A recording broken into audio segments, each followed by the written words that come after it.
On July 22, 1879, between the Capitan Mountains and the town of Lincoln, New Mexico, a 19-year-old young man named Billy, who was on the run from the authorities, came across something horrific. What he witnessed over the next several days was unbelievable. When Billy was captured the following year, he recounted his story of those few days to Deputy Sheriff Romero. Romero had one of his men document Billy's accounts. Romero and his men investigated Billy's story, and what they found left them dumbfounded. Among those who heard the story firsthand, it became known as the Carnage of Capitan. This is Billy's story, some of which has been translated into modern English. I had been on the run since June of the previous year, moving from place to place. I decided to head to the Capitan Mountains and stay for a while. My plan was to hunt some elk living up high and relax without much fear of being captured. It was mid-morning as I made my way up the mountain when I noticed pieces of clothing down in a deep gulch to my right. I stopped my horse and pondered whether or not I should make my way down there, as it wouldn't be an easy ride.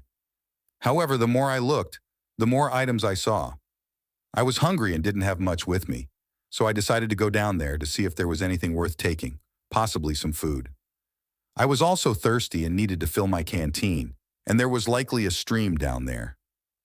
I'm not sure how long it took me to get down there, but it was a while. As the pieces of clothing came into sight, I noticed an overturned wagon behind a large tree with items scattered about. This was good, I thought, as I would most likely find some food and other items worth taking. I decided to head straight to the wagon first. As I did, I drew my pistol, cocking the hammer back. I'm not stupid and knew there could still be people around. I'm also a wanted man and knew someone might recognize me. As I got within spitting distance, my jaw dropped. I couldn't believe what I was seeing. Just behind the wagon were the naked bodies of 12 people, men, women, and children, neatly lined up in a row next to each other.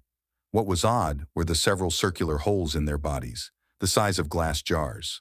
Some had holes through their faces, which was an ungodly sight, as I could see the insides of their heads. I sat there for a while, trying to think of what could have made such perfectly formed holes. Nothing I knew of could do this. The only thing that came to mind were cannonballs, but I've seen what they do to a body, and this was not that. These holes were too neat and precise.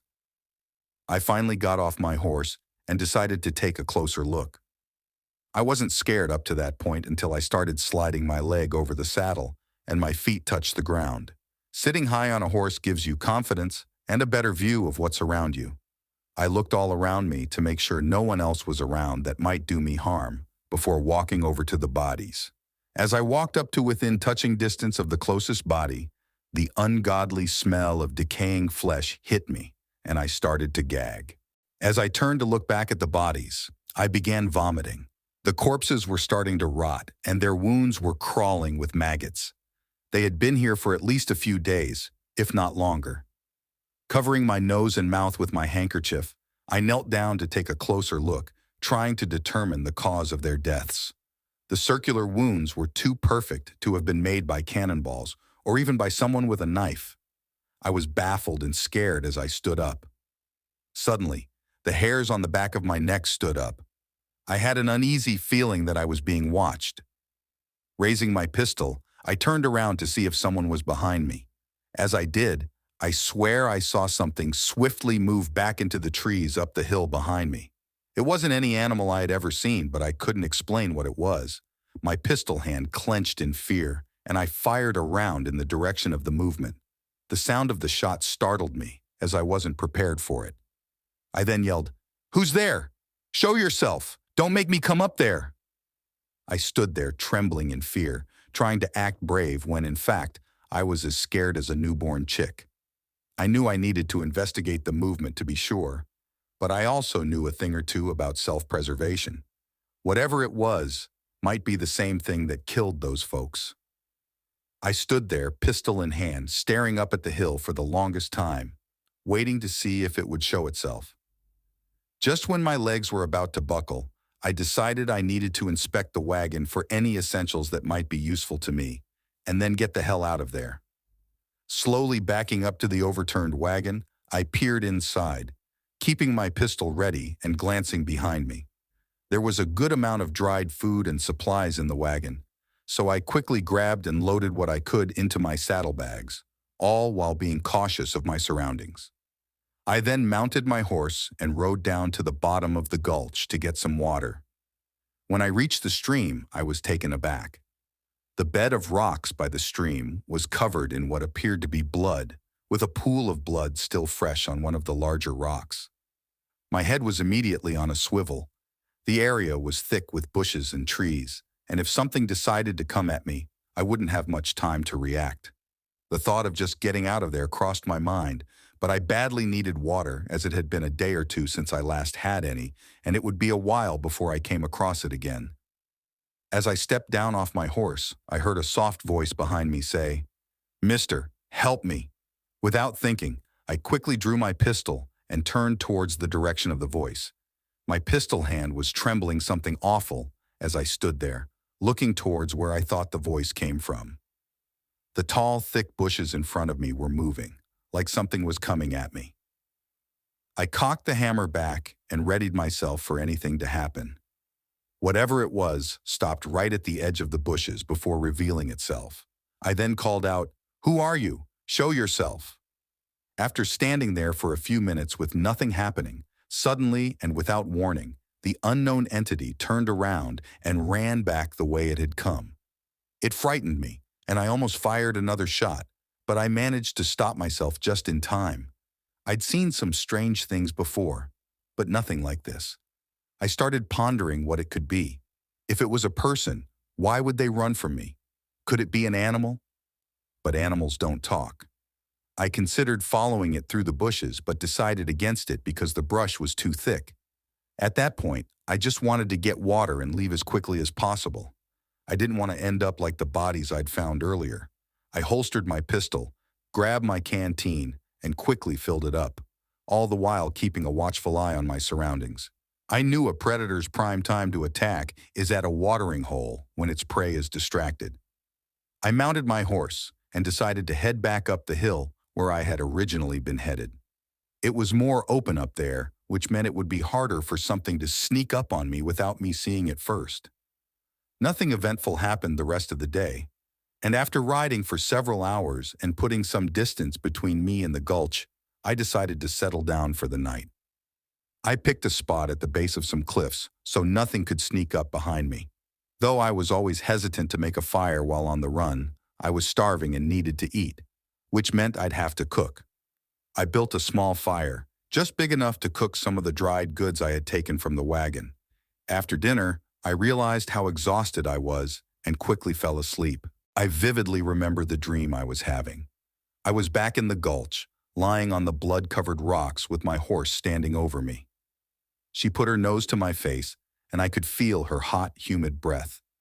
This went on for a while before I slowly started waking up from my slumber, only to realize there was indeed something standing over me, inches away, breathing on my face. When my eyes adjusted to the darkness, I could see the outline of the thing against the stars, and quickly realized it wasn't my horse or any animal I'd ever seen. I reached for my pistol, which was still in its holster on my hip, and as I did, whatever it was took off in a flash without making a sound. I jumped up, drew my pistol, and tried to see what I could in the darkness. After turning around in circles many times, I could see nothing but my horse, who was still tied up about 20 feet away. There was no way it had been her breathing on me. I gathered more wood and built the fire as high as I could. I didn't care if anyone saw it. I was terrified. I sat next to the fire for the rest of the night, making sure it didn't go out, never going back to sleep. When morning came, I took a few hours nap before moving on. My head ached from lack of sleep. After waking, I cooked breakfast and contemplated my next move. The thought of heading back to town crossed my mind, but the fear of getting arrested and hanged outweighed the fear of whatever had visited me during the night. I decided to press on until I found the elk in their summer grounds. I was in dire need of meat, and elk meat sounded good.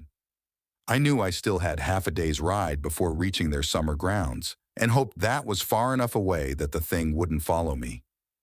I spent the day in fear, constantly looking around and jumping at every little sound. As I reached the top of a hill overlooking a small green valley, I saw a herd of elk grazing. The excitement of stalking elk replaced my fear. I quickly dismounted, grabbed my rifle, tied my horse to a tree, and started stalking the elk through the trees. All I needed was one elk to have enough meat for quite some time. Luckily, I had grabbed a good-sized bag of salt from the wagon, which meant I could preserve the meat and stay in the mountains for a while. It didn't take long to take down a good-sized bull, as the elk were undisturbed and not spooked. I spent the rest of the day cutting and processing the elk meat. Elk are huge animals, so I had a lot of meat and wasn't planning to travel far.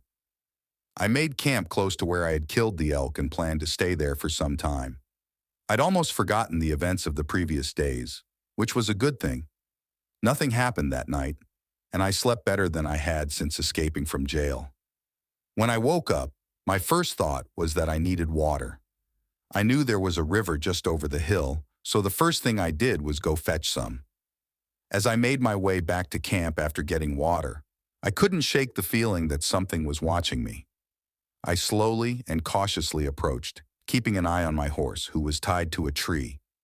If anything was amiss, she would be the first to alarm me. She seemed calm, which helped ease my suspicions. I spent the rest of the day salting and hanging the meat to dry, but I still found myself looking over my shoulder at the slightest sound of twigs snapping or leaves rustling. When nightfall came, I built a big fire, hoping it would burn all night. I was extremely tired from processing the elk over the last 2 days and knew I'd struggle to stay awake. Sitting by the fire, I took in its warmth and soon fell asleep.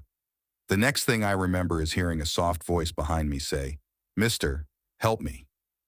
My first thought was, oh hell, I fell asleep. Suddenly, something grabbed the collar of my shirt and threw me through the air. I hit a pine tree and fell, hitting branches on the way down. As I lay on the ground writhing in pain, I heard the horrific screams of my horse. It took a while before I could stand up, all the while listening to her screams. I had never heard a horse scream like that before. It was hideous. Once I managed to stand, I took off running in the opposite direction, not even sure where I was going. I happened to run straight to the river just beyond the hill from my camp. I followed the river, running until I collapsed from exhaustion and passed out. When I awoke, the sun was shining on me, and several flies were on my face. I sat up, feeling sharp pain in my back and soreness throughout my body. I stared at the river for the longest time, replaying the events from the night before. I had decisions to make. Walking back to town would take a long time, but I dreaded returning to camp.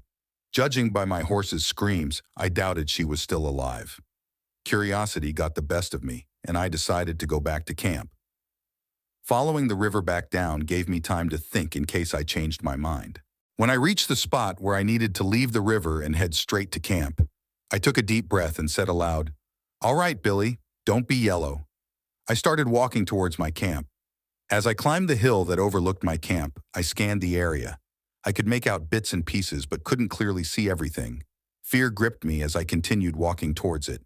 When I got close enough to see everything, I exclaimed, "What in the name of God happened here?" My horse's head had been cut off and was nowhere to be seen. What scared me most were the circular holes through her body, just like the ones I'd seen in the folks down in the gulch. I knelt down to get a closer look and, to my shock and amazement, saw footprints in the moist dirt that appeared to be from a small child. What puzzled me were the impressions of large talons in front of the toes. This scared the bejesus out of me, and I quickly stood up, looking all around, praying that whatever made the footprints wouldn't make me its next victim. I immediately decided to gather what I could carry and get out of there. It took me several days to reach Lincoln. Once Lincoln came into sight, I waited until dark before going in, stealing a horse, and making my way to San Patricio. I know you don't believe me, but I urge you to go to the gulch and see for yourselves. The bones of the settlers must still be there, and then you'll see I'm not lying. A few days later, with directions to the gulch given to them by Billy, Romero and some of his men made their way there. Just as Billy said, the wagon was there along with the bones and remnants of the settlers.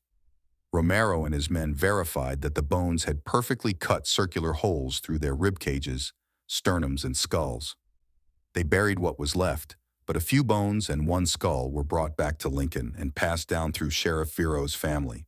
Only a few people living today have seen the skull and bones with their own eyes.